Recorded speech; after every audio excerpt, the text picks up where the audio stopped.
14 বছরের যুবককে যদি এরকম কোনো কিছু করতে বলা হয় তাহলে তার জন্য সেটা লজ্জার কারণ কিনা বলেন বাবা? অবশ্যই লজ্জার কারণ। আপনাদের এই গ্রামের কোন 14 বছরের যুবককে যদি বলা হয় যে বাবা তুমি লুঙ্গি খোলো, 1 লাখ টাকা দেব, খুলবে? বলেন খুলবে না? ইজ্জতের দাম আছে না নাই? অবশ্যই ইজ্জতের দাম আছে। ও বন্ধুরা, ভাইরা, আব্দুল উজ্জাব ডাক দিয়া বলে, চাচা গো, ইমানের জন্য জামা লুঙ্গি সাইরা দিতে রাজি। আল্লাহু আকবার। বলতে দেরি হয়েছে, আব্দুল উজ্জাব জামাটা খুইলা চাচার মুখের দিকে নিক্ষেপ করে ফিক্কায়া দেয়। মুহূর্তের মধ্যে আব্দুল উজ্জাব মনে করছে যে লুঙ্গির কথা মনে হয় চাচা বলবে না, জামা খুলে দিলাম, হয়ে গেল। এমন সময় আব্দুল উজ্জাব চাচা ডাক দিয়ে বলে, ভাতিজা রে, জামা রাগ করে খুলে দিলি, লুঙ্গি কি খুলে দেওয়া লাগবে না? আব্দুল উজ্জাব তখন শরম দেখলেন না, ইজ্জত দেখলেন না, মান দেখলেন না, সম্মান দেখলেন না। আব্দুল উজ্জাব লুঙ্গির গেটটা খুলিয়া, লুঙ্গিটা খুলিয়া, ইজ্জত বাহির করিয়া লুঙ্গিটা খুলে চাচার মুখের দিকে নিক্ষেপ করিয়া চাচাকে ডাক দিয়া বলে, চাচা, ইমানের জন্য, কোরআনের জন্য, ইসলামের জন্য, নবীর জন্য, দিনের জন্য আর জামা লুঙ্গি সব খুলে দিয়ে গেলাম, আমার কিছু প্রয়োজন নাই। ও বন্ধুরা, আমার ভাইরা, আব্দুল উজ্জাব দেখলাম এভাবে করার পরেও চাচা কেমন যেন আক্রোশ হয়ে গেছে।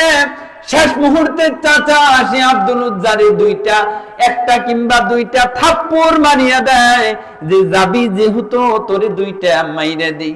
এই বলি আব্দুল উজ্জাব চাচা আব্দুল উজ্জারে যখন থাপ্পড় মাইরে দিছে, আব্দুল উজ্জাব 2 চোখ ভর্তি পানি নিয়া একটা দৌড় মারছে সেই মক্কার তার মার বাড়ির দিকে। মার যেহেতু অন্য জায়গায় বিবাহ হয়ে গেছে, মার বাড়িতে যাওয়ার পরে মা ঘরের ধরে যায় লক করে, মা, ঘরের ভিতর থেকে আওয়াজ আসছে, কে বাবা কে? এমন সময় আব্দুল উজ্জাব ডাক দিয়ে বলে, ও মা, ঘরের দরজাটা খোলো মা। এমন সময় আব্দুল উজ্জাব মা সন্তানের আওয়াজ শোনার পরে মা ঘরের দরজাটা খুলে দিছে। ও বন্ধুরা, ভাইরা, 14 বছরের যুবকের পরনে যদি কোনো কাপড় না থাকে, এমন অবস্থা কি গর্ভধারিণী মা দেখতে পারবে বলেন? সাথে সাথে আব্দুল উজ্জাব মা দরজাটা খোলার পর তাকায় দেখে সন্তানের খারাপ অবস্থা। মুহূর্তের মধ্যে 2 হাত দিয়ে চোখটা বন্ধ করে ডাক দিয়া বলে, বাবা আব্দুল উজ্জাব, কি হয়েছে তোমার? ও বাবা আব্দুল উজ্জাব, কি হয়েছে তোমার, খুলে বলো। আব্দুল উজ্জাব ডাক দিয়া বলে, মা, কি বলবো তোমাকে গো মা, আমি অনেকদিন হলো আমার প্রাণের নবী মুহাম্মদকে ভালোবাসি। ও মা, কিন্তু আমার চাচার জন্য পারি না। কিন্তু আজকে মুখ ফুটে চাচার সামনে যখন বলে দিয়েছি আমি মুহাম্মদ নবীর হাতে হাত দিয়ে কালেমা পড়ে মুসলমান হব, এই কথা শোনার পর মা,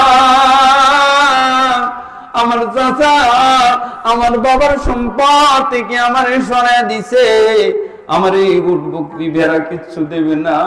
তারপরে মা, জানো নাকি মা, আমার পরনে জামা ছিল, জামাটাও খুলে নিছে, পরনে লুঙ্গি ছিল, লুঙ্গিটাও খুলে দিছে মা।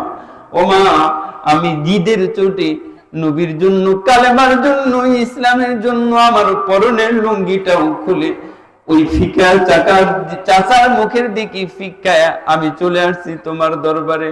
মা, পরনে পরার জন্য কোনো কিছু থাকলে দাও, আমি তাড়াতাড়ি আমার লজ্জাস্থানটা নিবারণ করি।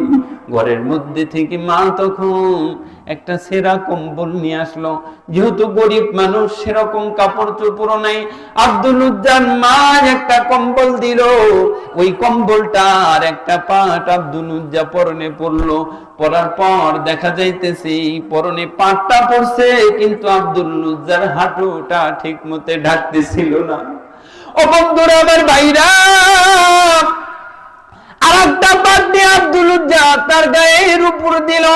গায়ের উপর দেওয়ার পর একটা পাট পরনে, আর একটা পাট গায়ে। মাকে ডাক দিয়া বলে, মা বিদায় দাও, বিদায় দাও, আর এখানে থাকবো না, আমি এখান থেকে হেঁটে হেঁটে যাব সোনার মদিনা।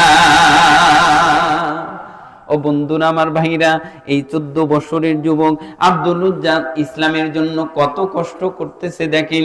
তারপরে কি হলো, ওইখান থেকে হেঁটে হেঁটে, যেহেতু ওই আব্দুল উজ্জা কোনোদিনও মক্কা থেকে মদিনাতে যায় নাই, অপরিচিত জায়গা, পরিচিত জায়গা নয়, অপরিচিত জায়গায় হেঁটে হেঁটে পথের মধ্যে দিয়ে আব্দুল উজ্জা যখন হাঁটতে হাঁটতে মদিনাতে যখন পৌঁছে গেল, পৌঁছে যাওয়ার পরে 4-5 দিন লেগে গেল। লেগে যাওয়ার পর আপনার সকলেই জানেন, লোহাওয়ার দেশ, উত্তপ্ত মরুভূমির দেশ সৌদি আরব, কথা বলেন ঠিক না ঠিক? ওইখানে কিন্তু আমাদের মতো এরকম সবুজ শ্যামল দেশ না, ওইখানে কিন্তু মরুর প্রান্তর, ওইখানে লোহাওয়ার দেশ, ওটা মরুর প্রান্তর। ওই মরুর প্রান্তরের মধ্যে দিয়ে শুধু পাথর আর বালি, তাছাড়া সেরকম কোথাও ওইরকম মাটি নাই, পাথর আর বালি সবচেয়ে বেশি। ও বন্ধুরা, আমার ভাইরা, আব্দুল উজ্জা এইরকম পাটটা পরিয়া, ওই মায়ের সেরা কম্বলটা পরিয়া হেঁটে হেঁটে মক্কা থেকে যখন মদিনাতে পৌঁছে গেল, মদিনাতে পৌঁছে যাওয়ার পর মসজিদে নববীতে আমার পয়গাম্বার আসহাবে সুফফায়ে সাহাবায়ে কেরামদেরকে নিয়ে বসে যখন হজ করতেছিল, এমন সময় আব্দুল উজ্জা যাইয়া মসজিদের নববীর বারান্দায় যায় দাঁড় হয়ে আছে। আজ 3-4 দিন হলো ডুব দেয় না, গোসল দেয় না, উস্কো খুস্কো, মাথার চুলটা এলোমেলো, শরীরের পরনে কাপড় নাই, পাগলের মতো দেখা যায়। নবীজির একজন সাহাবী আব্দুল উজ্জাকে দেখলো, দেখার পরে ডাক দিয়া বলে, কে তুমি, কে তুমি? তখন তিনি ডাক দিয়া বলল, আমার নাম আব্দুল উজ্জা, আমি মক্কা থেকে আসছি, আমি মুহাম্মাদুর রাসূলুল্লাহ সাল্লাল্লাহু আলাইহি ওয়াসাল্লামের সাথে দেখা করতে চাই। কার সাথে দেখা করবে? নবীর সাথে দেখা করবে। আব্দুল উজ্জার কথা শোনার পর সাহাবী নবীজির কাছে চলে গেলেন। নবীজির কাছে যায় ডাক দিয়া বললেন, ইয়া রাসূলুল্লাহ, ইয়া হাবিবাল্লাহ, নবীজি, মক্কা থেকে একটা যুবক আসছে আপনার সাথে দেখা করার জন্য। যুবককে দেখে কেমন যেন পাগল পাগল মনে হইতেছে। আসলে কি এই আব্দুল উজ্জা পাগল বাবা? জোরে বলেন পাগল। ইসলাম মানবেন, অনেক মানুষ পাগল বলবে কি বলবে না? এই যে অনেক মানুষ নামাজ পড়ে, আল্লাহর ইবাদত বন্দি করে, রাখে, আবার অনেক মানুষ টিটকারি গায়ে রোজা রাখে, যার ভাত নাই, কথা বলেন ঠিক না? আসলে কি যার ভাত নাই সে রোজা রাখে? রোজা কার হুকুম? আর আওয়াজ করে বলেন, কার হুকুম? নামাজ কার হুকুম? অনেক মানুষ ডাক দিয়া বলেন, নামাজ না পড়ি ঈমান ঠিক আছে, বলে কি বলে না? আচ্ছা বলেন তো, নামাজ না পড়লে কি ঈমান ঠিক হতে পারে? কাফের আর মুশরিক এবং মুসলমানের মধ্যে পার্থক্য কি ধারা? কি আপনাদের এলাকায় হিন্দু নাই? এই হিন্দু মানুষেরও যেরকম নাক, আপনার কি আবার চাইনিজ নাক নাকি? একই নাক। আপনার যেরকম দাঁত, আপনার এলাকার অন্য ধর্মের অবলম্বী মানুষের দাঁত আবার অন্যরকম নাকি? আপনার যেরকম চুল, একটা অন্য ধর্ম অবলম্বীর মানুষেরও সেরকম চুল। আপনার যেরকম মুখের ভাষা, তারও সেরকম মুখের ভাষা। আপনার চেহারা যেরকম সুন্দর, তাদের মধ্যে কি আবার অসুন্দর আছে নাকি?